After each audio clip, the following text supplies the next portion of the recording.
getting close. Oh. Oh, Hey, hi, Jeff McKinney. Hey, Jeff McKinney. Hey, Dimitri.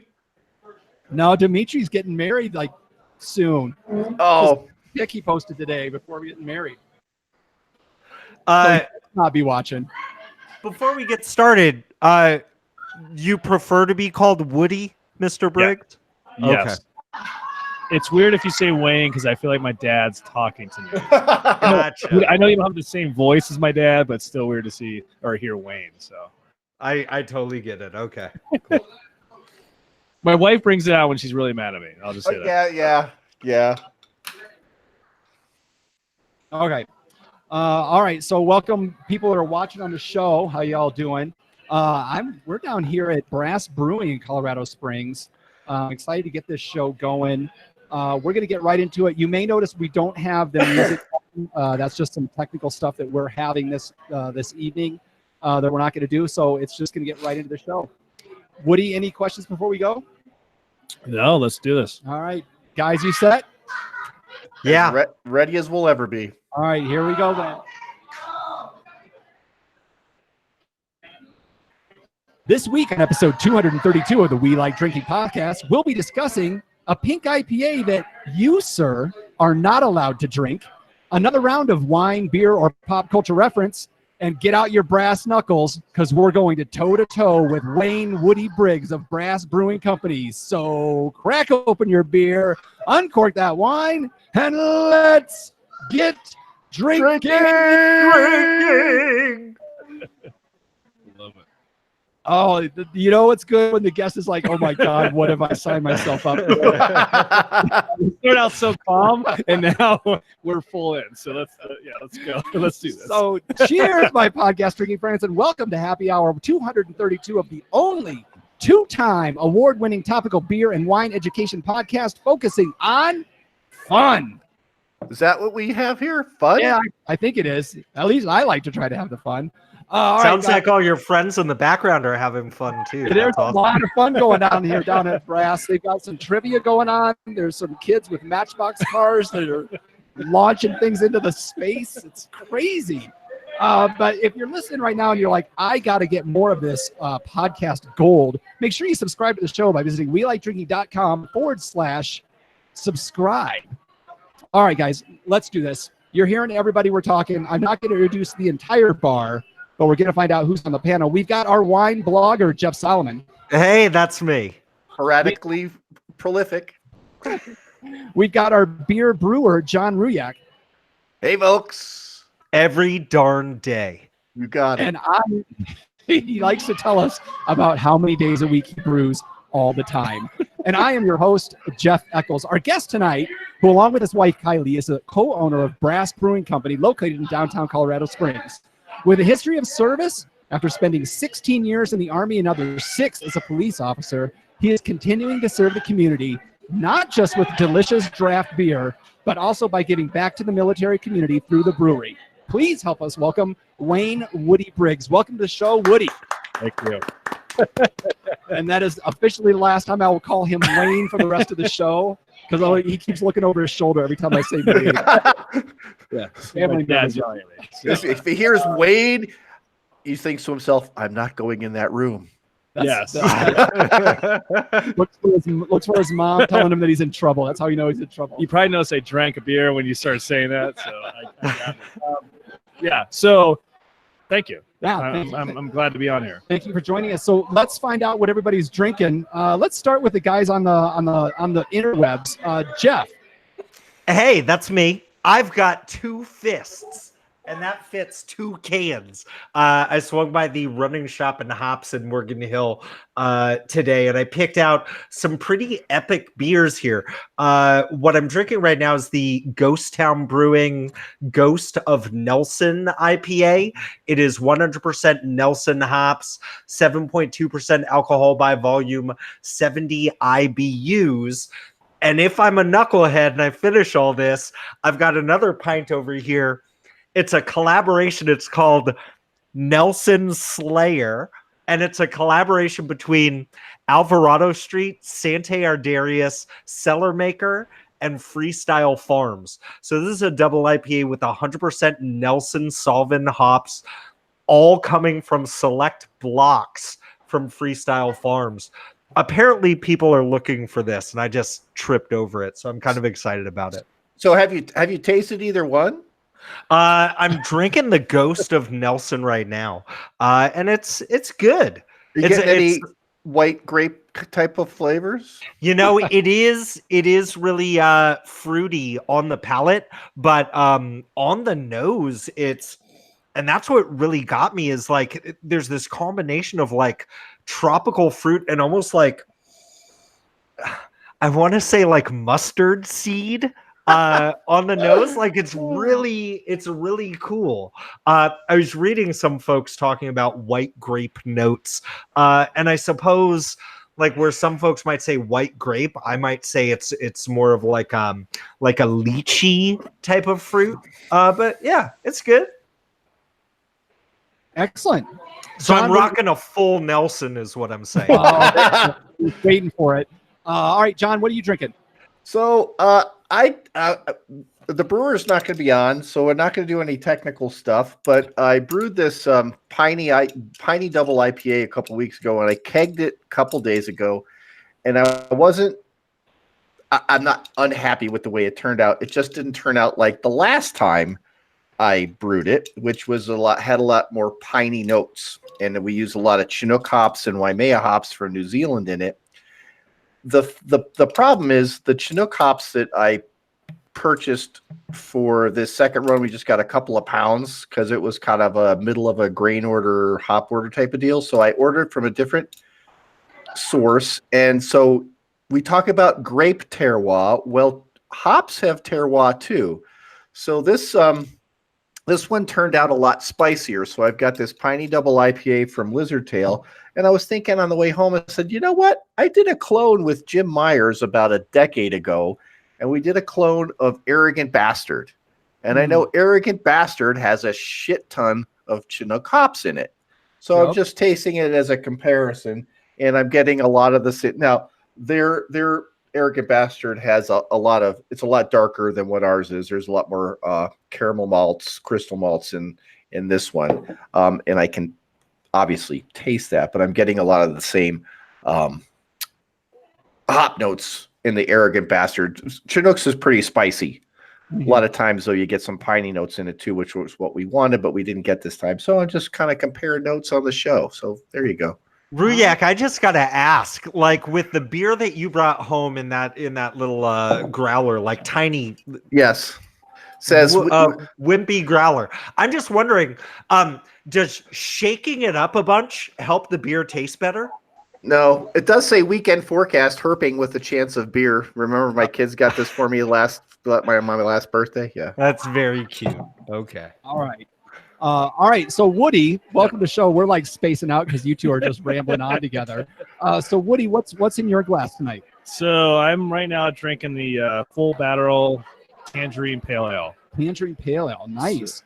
So falls in a little bit of it's about 44 IBUs area, a little 5.7% ABV. So sessionable. Yeah. All right. Yeah, it's like my go-to. Yeah. So, yeah. All right. How long is that one of your flagship beers? It's only like 2 weeks old. Oh, nice. We only have like 2 to 3 that we're kind of keeping around.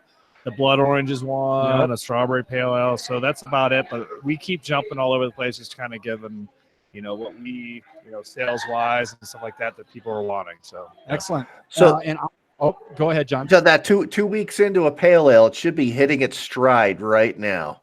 That's probably why I've probably drank about a keg of it in the last 4.5 we, and I don't want to go off the beaten path, but we had a beer that usually, like with 7-barrel system, it takes about 2.5, 3 months to get through, but we had a blonde stout that was on, and it only took about 6 weeks, and we were done. Nice. And so then everyone looked at me. We had a staff meeting the other day, and all my staff members all said, well, Woody's been drinking a lot of blonde stout lately. And everyone raised their hand.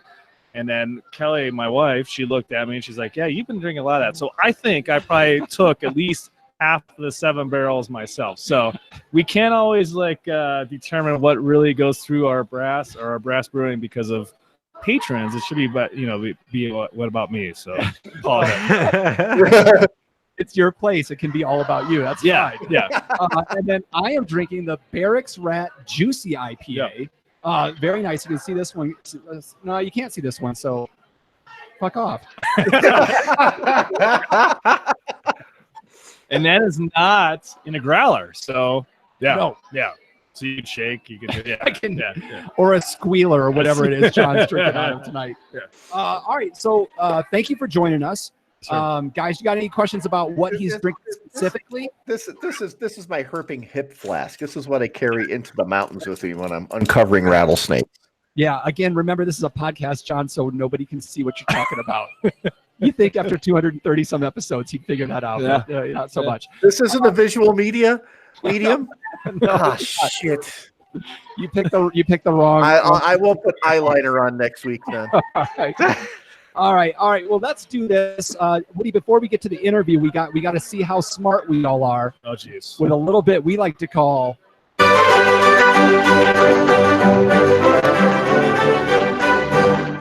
Wine, beer, or pop culture reference. That's right. It's the time of the show where I'm going to give everybody a term, and you have to determine and tell me whether I'm talking about a wine, a beer, or a pop culture reference. This week's term is Orndorff.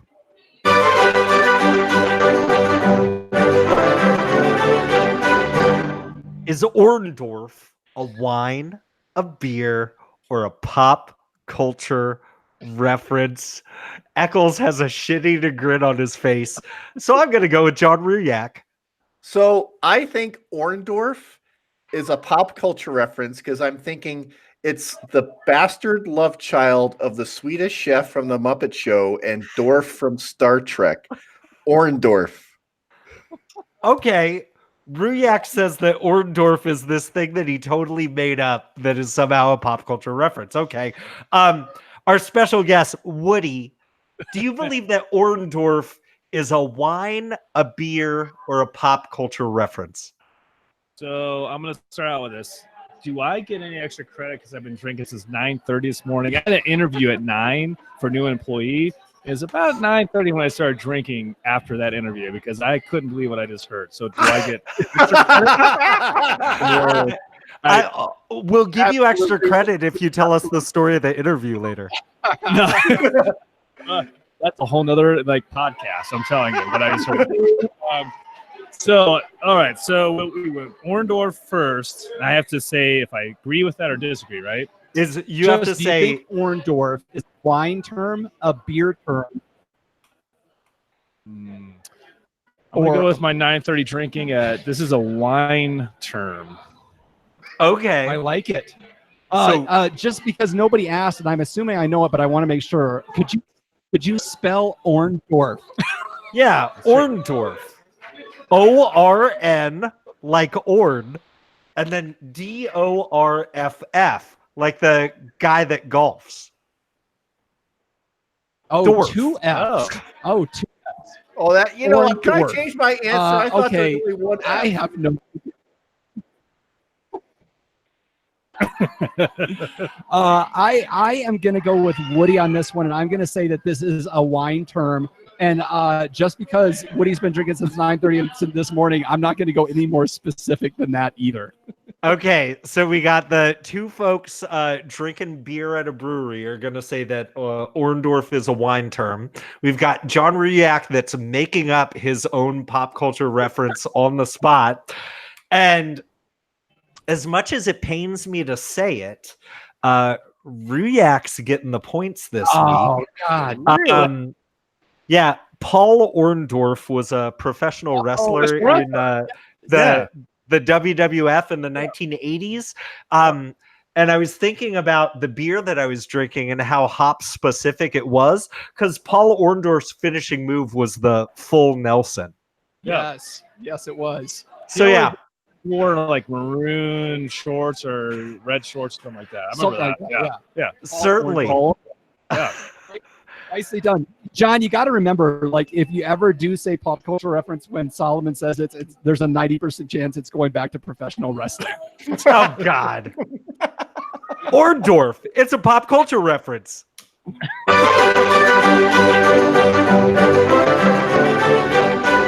All right, so let's get into this. Woody, we're sitting here in Brass Brewing Company. How long have you guys been open now? So officially we opened let's go back a little bit. So September 1st of 2017, we took over the place, the establishment. It took us a few months to get everything ready. So we opened actually March 22nd, 2018. Okay, And that was our officially open date. So we've been open, 15 months now. So, okay. Yeah. And how's everything going? Yeah, it's going great. It's like any first business you have or any entrepreneurial thing you go through. The first few months we were like worried because it was like we went right in the summer and we're just like sitting there going, well, it was, is this the regular summer around here, downtown Colorado Springs? But this summer has been completely different. Each quarter we doubled up our sales in the last few quarters. So now it's getting to the point that we're definitely way more comfortable, but it's always a worry. Like you take that first year and like, oh crap. But we have definitely keep going up. So yeah, it's been great. And when you guys were getting ready to open, you pretty effectively used Kickstarter to help you guys get the doors open. Was that as effective as it seemed to be for you guys? Yeah, I looking back, or even knowing what I knew then, I just didn't want everyone to like go in this GoFundMe thing where it was like everyone's like funding us. So we did the Kickstarter a little bit more differently. We just kind of like did the things like, hey, be a part of our membership, our first initial membership, and then we were just still trying to build the last bit of bar. My wife and I are a little different because we didn't take out any really loan. We have no investors. So it was all of our money. We were at that point, we're like, well, for us to get this open, we just got to build this last piece. And that was where we were going with it. And that was the bar, right? Yeah, that was the bar. So, other people do Kickstarters and they try to fund everything. Yeah. And that's what they do. But we didn't want to do that. We just wanted to give like one last piece, and that was exactly what it was. So, awesome. And it looks great in here. The place it was before compared to what it is now, it's night and day difference, and it's just magnificent in here. It's awesome. Thanks. And Brass Brewing, this is obviously a throwback to your time in the military. You spent 16 years in the Army. Yep. You got out of the Army, and then you said, that's not enough. I'm going to go into the police force. Yeah. So I met my wife a couple years prior to leaving the military. We met each other in Iraq. Mm-hmm. And then during that time that was my third deployment to Iraq. And I was like, you know what? I got to open a small business. But I met her and I kind of like paused a little bit. I stayed at home after I got out of the military for my firstborn, and his whole first year I was at home. And then my wife was she's an engineer, so she works for a construction company locally. But after that year, I started getting anxious. Okay. And then Colorado State Patrol was hiring, and then so we decided, okay, let's bring you back into the workforce. And so we both did the same time. We actually moved out to the Vail, Eagle area, Glenwood Springs area. For State Patrol, I was there as a trooper for the last 5 years, and I moved back here for the last couple of years. So actually, it was almost closer to 8. And then during that time is when we decided, hey, let's do this. She gave me the go ahead. My wife gave the go ahead. The boss gave the approval. Yeah. Finally, the green light. So I look at the Colorado Springs craft beer community. Yep. And there's quite a few breweries that are veteran owned. Yeah. What is it about the craft beer industry or a brewery that seems to have a pull to the veteran community as well? You know what we've learned over our year of being here is I think the difference between us and some is we're 100% veteran owned. And it's both her and I. Mm-hmm. But I think just the pull itself I think it's our name. It's like our the way we represent like Brass. I mean, everyone answers a Brass. Yep. It's like at the end of the day, no matter what job you have, it's like, what's Brass saying today? So we went with that theme. That was like our like niche into what was happening. So between the logo, between what you see in our background, that's kind of the route we went. But veteran owned, I mean, it's unfortunately at the same time, everyone's kind of tossing that around. Like, are we really veteran owned? I mean, We are veteran owned. So yeah, and that's the theme that we went with. So Okay. Yeah. All right. Excellent, guys. I don't want to hog the whole time. What questions do you have for Woody? Well, I just have to say, you brought this up when you were talking about beers that were popular in your place, and I was looking online at your list of beers, and I came across that Warpath Blonde Stout, and I just have to ask, what the hell is a blonde stout? Yeah, so that's actually the second blonde stout that we threw out. The first one went just as fast as this one. This is that one that I was explaining. Like, it went so fast. You look at it, you stare at the glass, you're like, okay, we pour it, it's a blonde. And then you drink it, and all of a sudden you're like tasting those stout notes, like that heavy-ended stuff that's a part of it. So between coffee notes, that chocolate note is always on the back end of it. And then people just sit there and just like, holy crap, that's actually a stout. So we always tell people, some like that have never really drank a beer or have had only stouts in their life, we're like, hey, just do us a favor, close your eyes and just drink this. And it's amazing when they open their eyes, like, oh crap, they look down, it's a blonde beer. And I mean, when I was out in, I get a lot of inspiration when I go to Richmond, Virginia. Okay. I have family that's out there, so I always do a trip once a year. And the Richmond scene it's so up and coming. They're kind of like Colorado Springs way back in the day, where only a few breweries, and now they're probably at upper 20s, and they're doing some good stuff. But I remember having my very first blonde stout years ago, and I was like, I'm gonna have a blonde stout here. And so our first one was a little bit more caramel back end of it. This one's a little bit more coffee back end, but it just sells. I mean, it's so easy to drink. It's usually around a 5.7, 5.8, 5.9 area, Nice. and it just, again, I drank half the 7 barrels, so it's just easy to drink. So, yeah. So then I guess I also have to ask, how did you come across Kentucky Common, which was another style I'd never heard of before? Okay. Yeah, so this is even a good story here too. So my brewer, Michael Johnston, he came aboard last summer, and so he's really, there's a couple styles that he's really attacked, and Kentucky Common is one of them. That was one that he used to brew for another brewery for a couple of years. He's been commercial brewing for several years now. He came aboard here, and then that was one of the styles. He's like, you know what? I really want to win some major awards with Kentucky Common. And so I had actually, I had never heard of it. That's a brand new one to me. So we introduced the first one in early fall, and it sold fairly well. We came out with a second one here recently, and it's selling like almost a blonde stout. And then we're going to come out with a third one. So it's kind of one of those like that we're going to go after several major awards here soon, as we all probably know, like GABF being one of them. So yeah. And I'm not going to bore it with all the details, but we all know it's a prohibition style beer, so dark cream ale. But man, it's definitely really easy to drink. So that's awesome. Yeah. John? Where do you think you fit into the Colorado craft beer scene? Are you trying to fill a niche? I used to live there, but I moved down here before it kind of blew up, and now Albuquerque's kind of blown up. So where do you feel are you trying to carve out a space just in downtown, or carve out a space with your offerings in the Colorado Springs area in general? So yeah, so my wife and I, we decided, like, after the first we're not risk takers, my wife and I, and so the first year we just kind of like said, hey, we're going to come out with just solid beer, let people decide what they like. We did a couple festivals, but we're like, okay, year 2 is the time where we're going to like expand our footprint.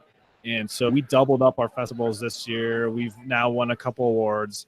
And so we're just slow going. I think what Michael and I, the brewer, and I like to talk about, we want to go a little bit old school, making sure those beers are perfected, have those up on the board, and then always make sure that we're paying attention to what is actually by style, like milkshake IPA. Obviously, we're all in those in these right now. So, that's we've built, I think, a small footprint here in Colorado Springs. We have a great area where we're at downtown, but we're slowly gonna start reaching out to people where people start knowing who Brass is. So Excellent. Yeah.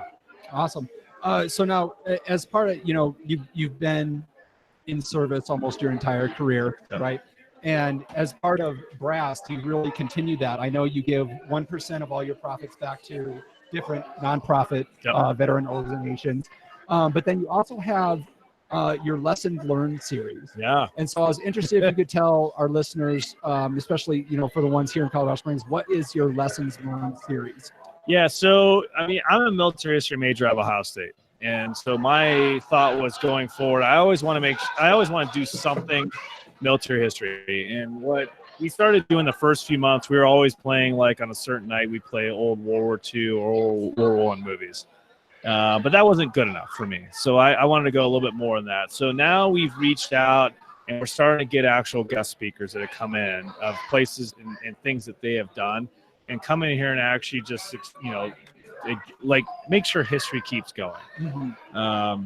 So the last, we've now on 3. We're going into a 4th here in July 1st actually. But the last 3 have been, Operation Eagle Claw in 1980 to now we just did our recent Urgent Fury Grenada in 1983. So it's having people that are actually on the ground and talking about things that maybe not so current, obviously, people don't know about. But, we went from the first briefing was probably 15 people. Last night we had almost 80 just sitting in this. So it just keeps – it's kind of crazy. Yeah, it's kind of like – now, granted, certain person would ask certain person to – that certain person ask that certain person. They'd all come in. But, that's a jump. Yeah, it's a big jump. We're actually going to open on our close – we're usually closed on Mondays. We're going to have the Black Hawk Down, Mogadishu, Somalia brief, which is going to be 4 special operations people that were there. Really? Briefing that. So we're going to open that to the public, but we're still going to be closed, obviously.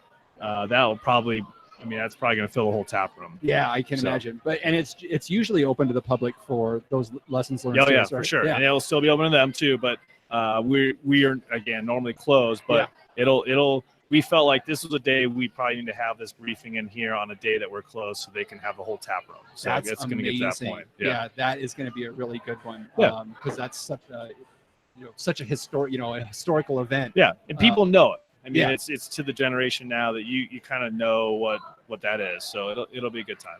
Awesome. Yeah. And when is that one coming up? So that'll be July 1st at 6:30 at night. Okay. Yeah, excellent. right here in Brass. So awesome. Yeah. Jeff or John? Yeah, I wanted to know. I was checking out your Instagram earlier today. What's up with those mugs, and how can I get one? So those are mug memberships, which we originally talked about with Kickstarter. We came out with our first 50 mug members, and they were basically you buy into it at a certain price and you get certain things. And what was nice about we have apartments that are right across the street, and that's a brand new apartment complex. Yep. So we felt like a lot of those people from over there are going to come over here to not only be here but also want to be part of something. So that was the first 50, and then we came out with our next 50 at anniversary. Yep. And those sold just as fast, and so now we just came out with the next 50. Because we're just like, there's still people coming in here. Like I did not, they were not a part of the second one. But there's truth be told. My wife said that's it for a while. Yeah, she's like, we're not going to do memberships for at least a year. So yeah, she's putting down the hammer. She's a CFO, so she's like, let's just stop all this CF or mug stuffs, and we're down to about 20 left. But yeah, you got to physically come in, or I can send it to you. We can send it to you if you like. But it's kind of fun because we do a hail and farewell style. We do it every quarter. It ends up being about every 6 or 7 weeks. We have a party in here, and we turn into all the new mug members that have bought into. They all have to stand up, tell us about who you are, tell us where you're at. Usually we yell at you because we don't really care. Right. It's always the old people. We really don't care who you are. So we've turned that into the last two parties have literally become what I just sit back and laugh at my old style hail farewells. But we've lost a couple mug members that have left. So they're the ones that get to speak last, and they get to tell us about where they're going, and it's a good time, and that's what I've always envisioned mug members to be a part of. So. Yeah, it's continuing that building of community and Yeah. building of camaraderie within the tavern kind of establishment. Right? It's almost like, because I was in command a couple of times, and I feel like the mugs are my, like, I'm in command again. These are all my mug members, and I know who they are. And so I always keep up with them when they come in and track what they're doing and stuff like that. So I do get sad when the mug members have to leave, and I don't really like the new mug members because they're brand new. You know, the whole rookie. You're a freaking get out of here, you rookie. Get out of here, You newbie. you beat him in Yeah, a little bit. exactly. Right? Yeah. You're gonna get back there and wash the dishes. Is that one of the perks of the Mug Club? Is you get to come in and work? Yeah. For no pay? It's we've had a few of those lately. So yeah. Awesome. All right, Jeff or John, any other questions for Woody? Oh, I just got kind of blown away with the the community that you're building there. It's it's a real testament to your dedication and everything like that. It's a beautiful thing. It really is. Yeah. And it's weird. I'm obviously a dude, and I was a cop for a while, and I was also obviously military for a while. So I'm not as like open. I'm more cold than my wife, but I sense that we had a party probably about 6 weeks ago inside of here, and she cried every mug member that was leaving, and that's when I looked over at her and I was like, because these are people who have been here since the beginning. Yeah. And so they were leaving. We have obviously a lot of military mug members, and when you see someone crying and then they cry in turn when they go up and like hug my wife, that's when you kind of hit where you want to be. Yeah. And so I think we're on the right track. We're getting there. There's a couple of things we're going to change a little bit to even make it even more, but it's what I envision. Awesome. So it is awesome. I did want to ask a question about that, Woody. Do you worry that it gets a little too cliquey sometimes? I mean, sometimes we have a very similar size place at Lizard Tail. We're 50 seats 42 chairs. 42 seats. 30, 40, whatever it takes. Right. And sometimes, there's 20 bar stools that surround the bar. And sometimes people come in and almost every bar stool is filled up. And those people all know each other for the longest time because they've been coming in for almost 5 years now. And, and sometimes new people come in and they don't feel like they're part of that. Do you feel like it gets a little cliquey sometimes, or? There's definitely moments. I mean, I agree with that. There's moments that I've come in and the majority of the tap room is full of people that I know and I've known for a while. But I think what's nice is with my staff, there's a double negative here. We've changed over our staff several times just because of moves and changes in jobs and things like that. So that is the beauty of new people coming in. They're not a part of that clique. However, to go back to the question, so far we've been good with it. We've had so much of a difference in people that live across the street. That's not been too bad, but I could definitely see where, I mean, I'm the only one in there, or Kelly's only in there, and it's like the same 30 people are always in there, and then you have a new person walk in, and they're not a part of that. I think that, but my wife is completely not the same as me, and she will always make sure she's talking to other people. So that may be the West Pointer in her. I have no idea, but I would say we're not the best at it, but we are aware of it, and we try to do our best that we can do to fix that. So It's hard, you see new people come in and you want them to be part of things, and sometimes they don't want to be. Sometimes sometimes you're just passing by for a beer. But yeah, you always want to take that opportunity to hopefully get a longtime customer. Yeah. I mean, and that's what's good about here is like my mission philosophy and everything was like, don't make this a VFW. Don't have people come in and like, if they're not a part of law enforcement or part of a military organization or a veteran, they're not going to feel like they're a part of it. And that's what we've set there. So I always look out for more people that have not been military and law enforcement that are serving in the background, because I know if they're not a part of that, then that's not what they're going to sit there and talk about. Mm-hmm. So I think we've always done a very good job of like incorporating everyone. And it doesn't, you can walk in, you can see the portraits everywhere, but I don't feel like if you're not a part of that, you're not going to get treated any different. Yeah. So, and I can attest to that. And I did, since you brought it up, I was going to talk about this wall behind us with all these pictures on it. That's pretty awe-inspiring. Yeah. Looking at that. So can you tell us, so what is this wall and what are we looking at here? So we, in the back wall, we have basically 3 walls. So the wall behind us, we have general officers completely. So those are anywhere from a 1-star to a 4-star. And those are different people that have come in and said, hey, can we have this general up there? Or just people that I know about, or I've served under. Then we have the 13 original only individuals that wore a 5-star, and those are the bigger portraits that you see there. Yep. So in our obviously our logo, you have the 5 stars. Yep. So that's our original stuff that happens there. Our back wall behind you would be more my family. So that's between my wife, me, cousins, uncles, aunts. All this stuff is by our fireplace that we have. And then we have a 3rd wall that's inside the tap room, and that's more for anyone that's come in. They're like, hey, can you honor my uncle or my aunt or my grandfather?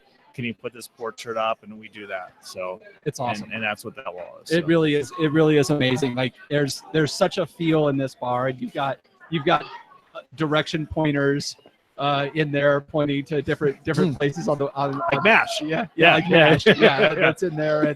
And there's definitely a feel that's pretty amazing, and I commend you guys to the nth degree at what a great space you've created here. It's such a joy to come down.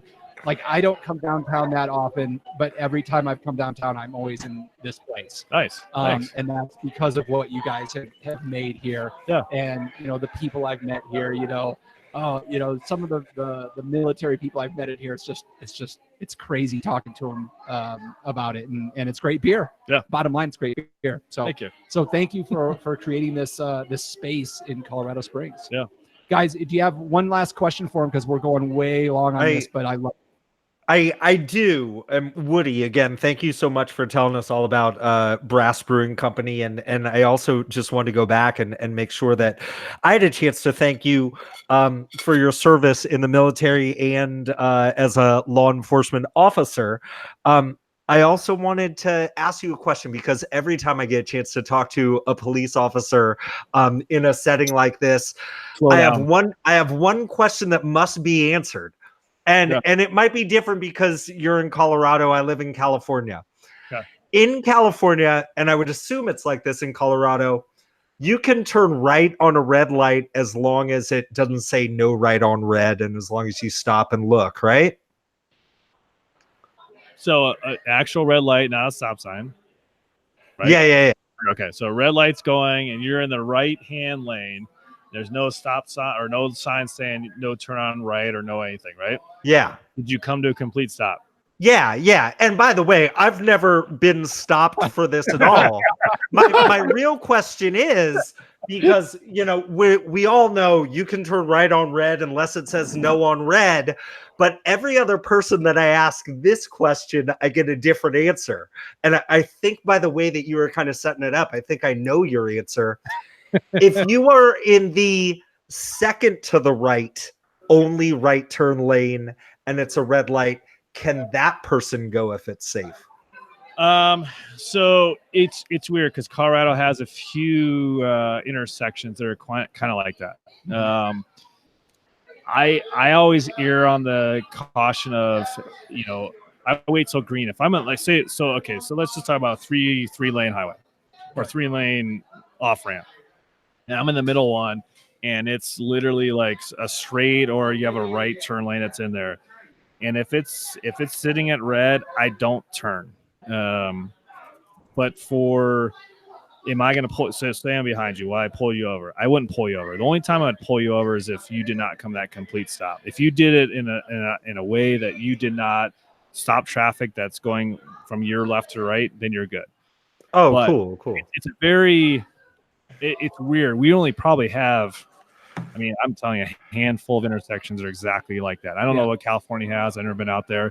We've got a lot, and I never make that right turn, and I see some people do it, and I'm like, what the fuck are you doing? Yeah. Like, so it's just, and it's weird. Every other person I talk to, they're like, oh yeah, I do that all the time. And I know some people that have been stopped and ticketed, and some people that are like, I've talked to police officers and they say that you can't get a ticket for that. So I just always wanted to know. You can't. If there's an actual error that's telling you can make that right hand turn, it's usually the people that are getting tickets, they're not stopping. That's what it comes down to. Or they're waiting too long, or they've gone too early. We have a couple intersections here that are opposite, where you can make a left hand turn. We have 2 lanes that are going left. So you all of a sudden you see the green light. That middle lane kind of gets a little confused. They're like, oh, what can I do here? That gets a little people like in a different situation. So we don't really have the right hand double lane going right. Maybe in Denver we have probably 2 or 3 that are like that. But if you come to a complete stop, ladies and gentlemen, you will be good. So very nice. Thank you so much, Woody. I appreciate that. And I'm gonna carry this little like clip around me just in case I need it. Number 119. John, one last chance. Well, I'm going to stick with the law enforcement theme. Woody, why not on a drinking podcast? I mean, well, yeah. Where were you when I was on my way back from Yellowstone with my family, driving up 24 through Minturn and Red Cliff, and that deer jumped out in front of my Ford Explorer? That deer was running in an unsafe manner and jumped into the front of my Ford SUV. You should have issued that deer a ticket. I really could have used that help that night at 3:00 in the morning. Wait, was there a yellow caution deer crossing sign? Yeah. It was a double yellow line through Red Cliff. Yeah. Because if there wasn't a caution sign, I think you've got a lawsuit pending, right? I apologize, listeners. I've lost complete control of this. Funny because every time you come around a cop, they want to ask those. Right. I'm used to it. So you're good. How many times did you drive up and down I-70? So for 5 years, I-70 was I was all over I-70, and then I became all over I-25 for the last almost 3 years. So Oof, I know. More power to you. Oh my goodness gracious. Interstate is nightmares. Beast. Yeah. Nightmares. Yeah. I-70 it's a horrible place to drive. Yeah, it really is. Yeah, a lot of stories. Another podcast. Yeah, different podcast. We like shitty driving. That's what All right, Woody, thank you so much for joining us on the show. We're going to get into the rest of the show. We hope you stick around for it. So let's do this, guys. Let's get into booze news. We discussed. You know what? Woody's going to go get a beer. Yeah, I want to try that one. The Tangerine Pale Ale. All right, we'll wait. Hey, while we're talking about beers, look at this. I just poured this Nelson Slayer. It looks like friggin' chunky orange juice. Yeah, it looks like a hazy IPA right there. Oh my god, that's amazing! Oh my god, look at that thing! All right, hold on. So, is anybody chatting with us? This is fucking awesome. Kristen, and I'm sorry, Kristen, I'm gonna fuck up your last name. Kristen Lenning, just commented that I-70 is brutal. Yeah, Kristen, I completely. I hate that road. I hate I-70. I avoid fun just to avoid I-70. Oh wow. Oh, it's a horrible 4-lane highway. Horrible. I was actually going to ask Woody whether or not he came across Valor Steph when he was on the I-25 beat. Oh my gosh. Everyone's hanging out the window with wine glasses. Yeah. So yeah, Kristen, I agree. Because Jeff, I-70, it's up through the mountain, so it's a mountain pass, and it's going through 2 huge tunnels, so they can't really expand it, and it's, especially in the winter, it can just and don't make sure your brakes are good, especially coming out of the tunnel when you've got that 9-mile downhill slog into Chris. By the way, Silverthorne. Kristen is saying something that I think you guys would think is funny, but I have no knowledge where I'd be like, she said, we skied Eldora almost exclusively for years just to avoid I-70. Yeah. Probably. I completely agree. Yeah. Eldora is in Leadville, right? Yeah, I think so. So you go through the Eisenhower Tunnel, and it's a long tunnel. It's at the peak, and you come out of it, and it's like a 20% grade. It's insane. Straight down into Steamboat, and there's like at least 3 semi-emergency pull-off ramps. areas. Right where they go up the ramps, and you'll see it. You'll just see semis just barreling up these hills because they've completely lost control. The first time I went up to Eric's cabin, I dropped somebody off at the airport, and I go through the tunnel in my Ford Expedition, and I knew I needed a brake job. And I'm screaming down this mountain, coming into, I think that's Silverthorne. Silverthorne. It's Silverthorne. I'm like, oh my God, I hope I can stop this vehicle. I think I went down that hill in second gear going 60 miles an hour, redlining all the way down, so I didn't have to use the brakes. Eldora is in Nederland, just outside of Boulder. Nederland, Dead Guy Days. We should do a podcast from Dead Guy Days. Wasn't that the name of Michael Jackson's ranch? Nederland is an interesting place. Just this break right here, you could turn into an after party if you wanted to. I was going to say this is kind of after party. Oh, yeah. You know what's funny? Like the whole Saturday Night Live thing about the Californians, and all they do is talk about traffic. It's just like, no, you guys do it too. You do it too. You just sound different. You say I-70 to somebody in Colorado, and there's going to be an immediate visceral. In Albuquerque, it's I-40 west, and battling all the people going 90 and 40 at the same time. Oh no, bro! I was screaming down 17, going from Los Gatos down to Santa Cruz one time, and it was pretty intense. Beach traffic is rough. Sometimes you gotta take 9 along the San Lorenzo River. Okay, all right. Woody's back, so we're gonna get back into the show here. We already did the intro. We're gonna come into booze news, and I'm gonna throw it over to you, John, for this stupid discussion. All right. Yeah. All right. Give me a couple seconds quiet. Booze news. We discussed interesting, noteworthy, or sometimes some pretty idiotic stories. John Ruyak, what do you got to say about the brew dogs? All right, Dateline Wales. A man in Wales is suing Brewdog, or sued Brewdog. Apparently, he was forced to identify as a woman in order to buy a beer. So I guess the Brewdog chain, and I've got a problem with those guys to begin with. They're kind of like AB InBev wannabes in the craft beer world. I'm not, anyway, they were celebrating the International Women's Day, and they put out a beer called Pink IPA. Wow. Way to be original there, guys. Apparently, it was the exact same recipe as their Punk IPA. but no, they were. it's the exact same beer. They just changed the label. Yeah, they changed the exact same beer. They just changed the name for International Women's Day. We're offering it to women for 20% less. It was an attempt to highlight the gender pay gap. Mhm.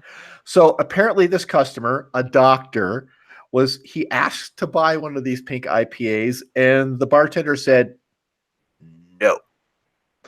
Well, And wanted to buy it at the reduced price. yes, yes, he wanted it at the reduced price, $5 as opposed to $6. And the bartender said no. So he felt compelled. He really felt compelled to buy this cheaper drink. And after a bit of back and forth, he felt forced to identify as a female to be able to get the drink for $5. Mhm. Then he went on a letter writing campaign. He took him to court, and they actually found in favor of him and awarded $1,200, Mhm. which he claims that he donated to charities for some young women's trust and the campaign against living miserably, which sounds like a very English type of charity. What the hell is that? Calm. So, I mean, okay, Solomon, would you? I mean, we know you're a cheap bastard, but would you claim to be female in order to get $1 off a beer? I have so many feelings about this. First of all, like, I don't know, is your pride worth $1,200? Because it's not to me. $6. So this is the thing that's so crazy. Like, say what you want to about Brewdog. I loved their show, and I think you guys know that. And I've been to the Brewdog in Florence, Italy, so I'm really cool. Nice. I think it's really cool that they did something like that. Whether you want to call it, a gimmick or whatever. I think that especially in an industry where there are complaints about it, a lot of times it's more implicit, the sexism that we find around just the beverage industry in general. I think it's nice when somebody can take a moment to highlight things like that, like the gender pay gap is a real thing, and so to offer something like that, isn't it just like a dude to get super butthurt because I want this. I'm a man. I deserve this. And so he's just like flipping out. He's like, do you even realize what you're doing? Like, he's warning them, like, I'm going to sue your ass if you don't get this to me. I don't know how you could come to the conclusion that this guy was forced to proclaim that he was a woman in order to get this beer. If I wanted to get it, I would have asked my wife or somebody that I was friends with who happened to be of the fairer sex, hey, could you go buy this for me? I'll even give you the extra $1. I just really think the label's cool. I don't understand how this holds up in court. I mean, if I'm out at a bar downtown somewhere and they have like a ladies' night, like, should I be demanding free drinks all night and a lower cover charge too? Apparently. I guess I should. I don't know. It's so weird. Like, it just reeks of this dude that went this far. It just reeks of somebody that just, I felt like I said this last week, like somebody that just didn't get hugged enough when they were younger.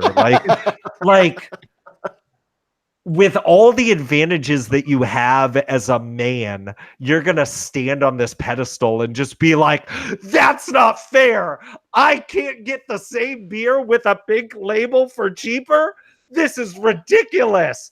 Well, you know what else is ridiculous? All the shit that women have to go through every single day just because they were born with vaginas. That's ridiculous. Yes. I'm kind of glad for that, but okay. So can I give you Brass's perspective on Yeah, this? there you go. Yeah. Fire it up.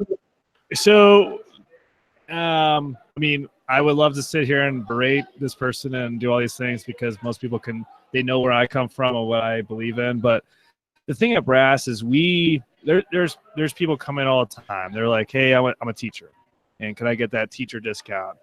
We don't check IDs. Other breweries do that. We don't. There's all these things we don't check.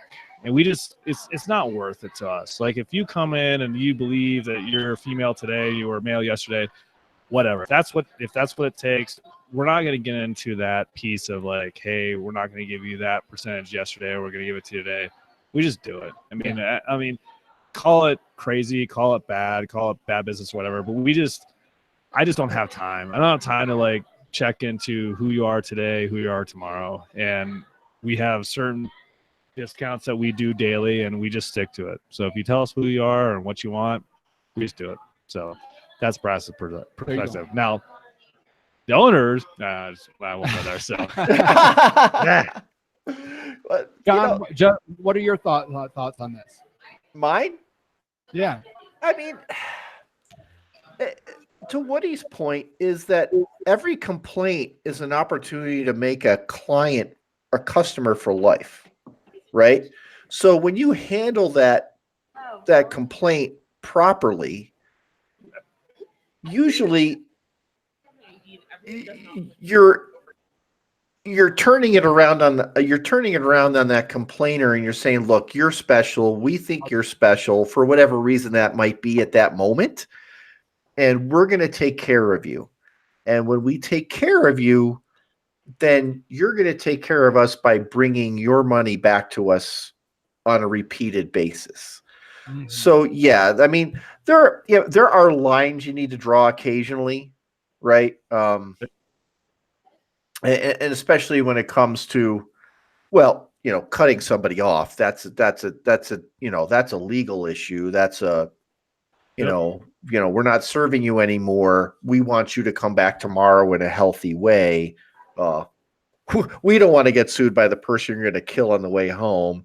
Yep. Those kinds of things. But, for the general complaint thing, you just do whatever it takes to make that person happy, and then they come back. Yep. Yeah, exactly. That's what we are. I'm sorry. I just take it back to something that happened to me at McDonald's 20 some odd years ago. Some dude came back and he said, this thing, I was a manager at the time. 20 years ago, but go ahead. There, awesome. Were you guys working at McDonald's on I-70? I mean, okay. Yeah. Did you have to declare your gender in order to? No, I met my wife there. Oh. But some guy had a complaint, and he said, this doesn't taste right. I threw it out, and I had somebody make it fresh for the guy and handed it back to him like 3 minutes later. And he's like, ooh, that's the way you do customer service. Yep. You just take care of the problem the best way you possibly can. Yep. Yeah, I mean, it definitely could have been handled better. But at the same, and this guy, he was standing on a principle, I guess, that it wasn't fair. But, to Jeff Solomon's point, he's a dude. He's had some advantages in his life. Shell out the extra buck, jackass, and just move on. He's a doctor. He can't afford an extra buck for a beer. Yeah.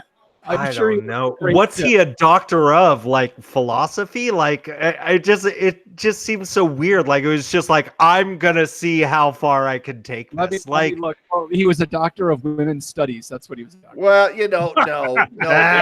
If he was a dentist, I would say, hey, it's the UK. You're not doing a great job over there. All right. Okay. Okay. Let's move on. That's enough of that shit. All right. Oh my goodness. Well, if we're talking about John trying to be a woman to get $1 off a beer, it must be last call. Last call. Last call. Time to clean house and lock the doors. You know what we do here, folks? We're looking for your help to continue to promote the show. So if you're on the socials and looking to connect with us, find us on the socials on Twitter at We Like Drinking 1. That's the number 1. On Instagram and Facebook at We Like Drinking, or join our private Facebook group known as The Tavern by visiting welikedrinking.com/tavern. Woody, we talked about your Instagram feed. What are the best places so people can find you on the social media platforms? So that's actually it. Facebook and Instagram. So you can find us both on those. Twitter, I've been told several times to get on Twitter and open that up, but it's still say closed. No, so Twitter sucks. so we've left. We're on definitely Instagram, and we are definitely on Facebook. So. And both are at Brass Brewing Co. Yeah. Right? Brass Yes, Brewing Co. All right, Jeff Solomon, if the people are looking to leave a review of the show, where should they go to do that? Well, first of all, if you are on Twitter, you better say hi to our pal Jeffrey McKinney, who's watching us live right now. He's the only person that does Twitter right. That's very true. If you're loving this show right now, on whatever podcatcher app you are listening to us on right now, which is probably Apple Podcasts, just scroll on down until you see those empty 5 stars and fill it in at the 5th star.